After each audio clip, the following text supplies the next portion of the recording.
We are here today at the Brook, playing some 2-5. They got a little 2-5 list. I think we got 7 on the list, including us. Might be short to start things off, but hey, it's cool. They're doing a lot of construction right now. I guess they're adding a hotel or something. It's pretty cool. Today's day is just, today's goal is win, right? That's always the goal. Hopefully the game is decent. We are not playing PLO bomb pots. That is a promise. Remember last time we tried those and we got free rolled every single time. Not doing it, not doing it. All right, so let's jump in. Hopefully the cards and the chips fall our way and we can get a nice little win today, all right? Let's go see what happens. All right, we are heading on in. Let's jump into the 2-5 action. First hand, Under the Gun opens to 20. The game's playing very passive. We have a lot of history with Under the Gun. We know he can be very wide in situations like this. So when we look down at Ace-10 off in the small blind, this is probably the bottom range here where we're going to put in a 3-bet.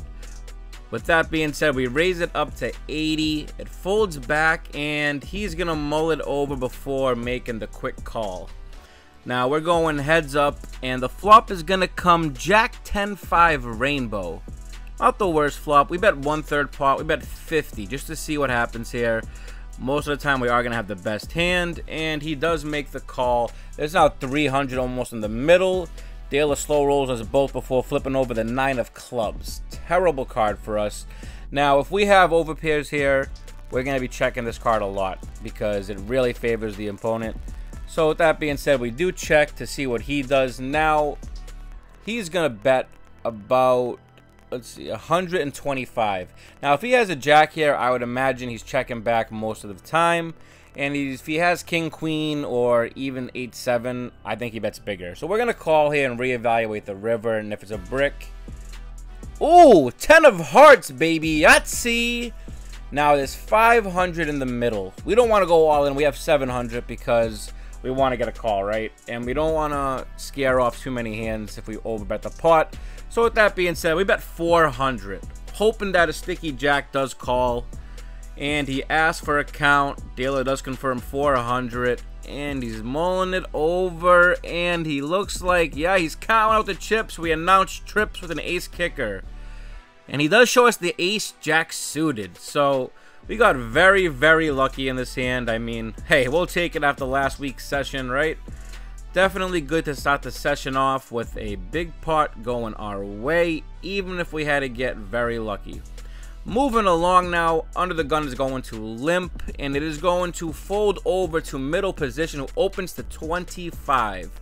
Now again, table's playing very passive. When we look down at ace queen off in the big blind, we are doing nothing but 3-betting.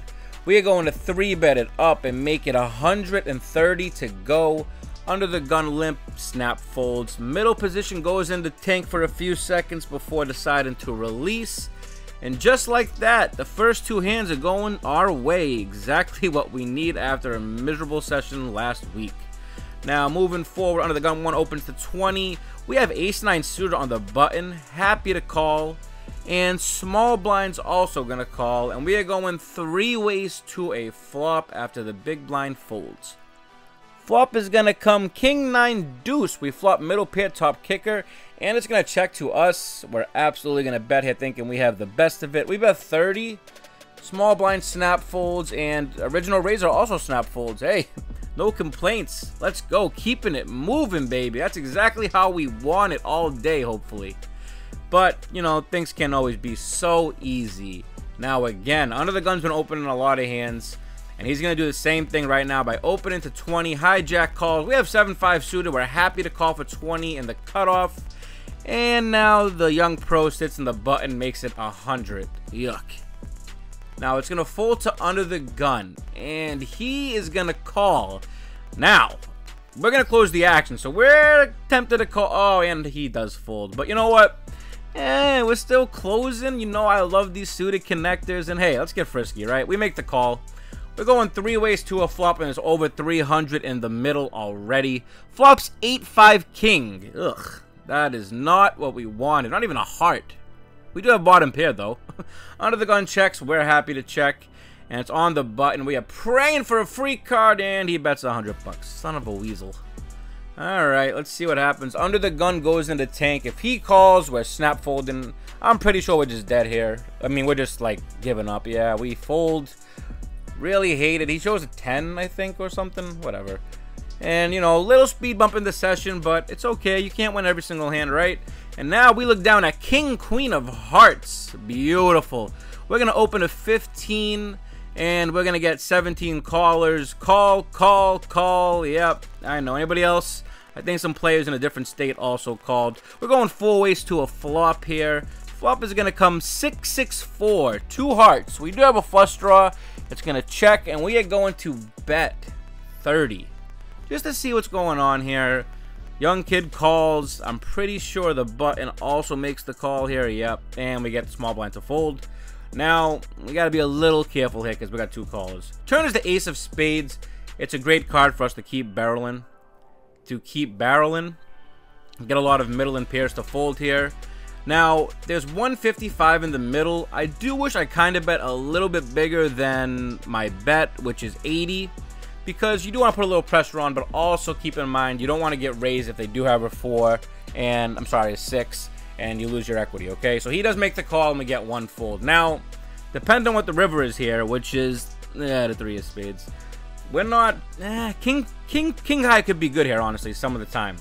So there's no point of us bombing the river, and if he has a 6, we're just gonna fall into it. So we are going to check here because, I mean, there's just not really, we're not getting many things to fold now. Once he calls the ace, I mean, let's just see what happens, right? We do check, and now he goes in the tank. We're really hoping to get the showdown here, but I know it's not happening. And even 5-7 got there, and that's, you know, he would call with 5-7 a lot of the time all the way down. And he does size up here, which is, you know, making me sick to my stomach.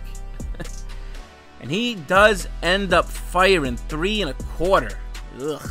Now, I know you guys are saying, Tone, why are you not snap folding? You have king high. Sometimes the cape does come on, and I told you, king high could be good here a lot of the times, but we have hearts, which means he likely doesn't. And I really think, you know, I think he honestly had a 6 this way, but we do fold. No point of, you know, putting the cape on too early, and we're going to pick a better spot. And now, a better spot is exactly what we're looking for. When we look down at pocket kings, baby! And we even look a little longer than usual to make sure they're real, because we never get premiums. We open a 15. The young pain in my butt makes it 50. Music to my ears when I have kings. And the button cold calls the 50. The button has been cold calling a lot of 3-bets in this game. So keep that in mind later on. Now, this is what you have to be careful about when you're extremely card dead. I almost thought about flat into trap, right? But then I'm like, you know what? F that. We raised to 205. Now, let's see what happens to the weasel to the left. 205, sir. Come on. Yeah, you better run. He folds. Now, the button goes in the tank, and I'm like, oh, bro, please put the chips in. I need a big session today.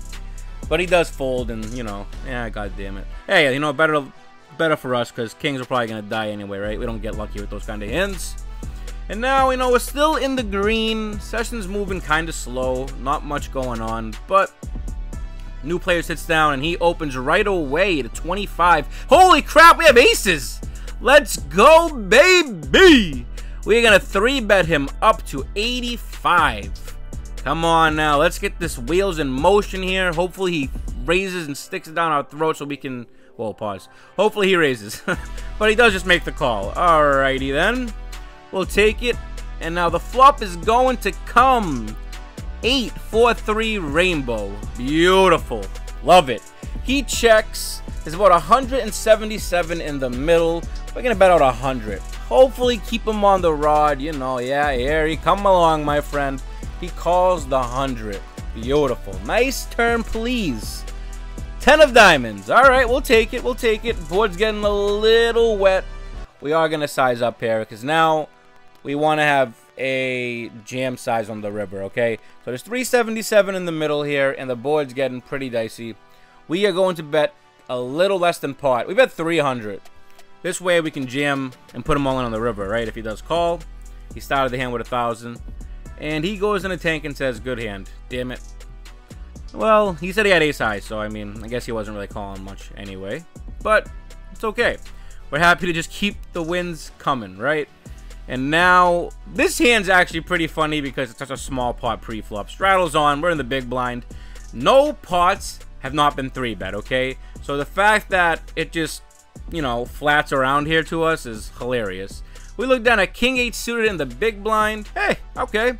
We'll call, and I doubt this kid's going to complete his action, but he does check. We're going 5 ways to a flop of the King Jack 5 2 hearts. We're going to lead 25. Usually I would recommend checking your whole range here, but in this spot, as the tables go in the flow, we're going to lead and get 1 caller. All right. Now it's about 100 in the middle to a... It's just, you know, kind of bloating up quick. Turn is a 3 of hearts. Hate it. We're going to check and see what he does. Now, usually, I would say be careful, because he bets 50 and the flush hits. I don't know why. I just didn't really feel like he had a flush here. But, you know, I'm still treading lightly. River's the 8 of diamonds, giving us 2 pair. Now, we block bet 75. If he has a flush and he raises, we'll probably just fold. He makes the call, so we pretty much think we have this hand. Yeah, and he shows 2 pair as well. Oh, no, just a king. So, we got really lucky there that he didn't have a flush. I mean, I guess we wouldn't anyway, right? So, we'll take it. We'll take it. The last hand of the session. Player opens to 20. We look down at ace queen off, and we're going to 3-bet to 60. Now, it's going to fold to the button, who I told you been cold calling 3-bets all day. He calls. And under the gun is also going to come along. And you got to remind you, right? We announced the last hand before this hand even started. So when you do that, I mean, I usually only do it in games when I know everybody. You know, they might come after you because, you know, they want to hurt you before you leave and make you stay longer.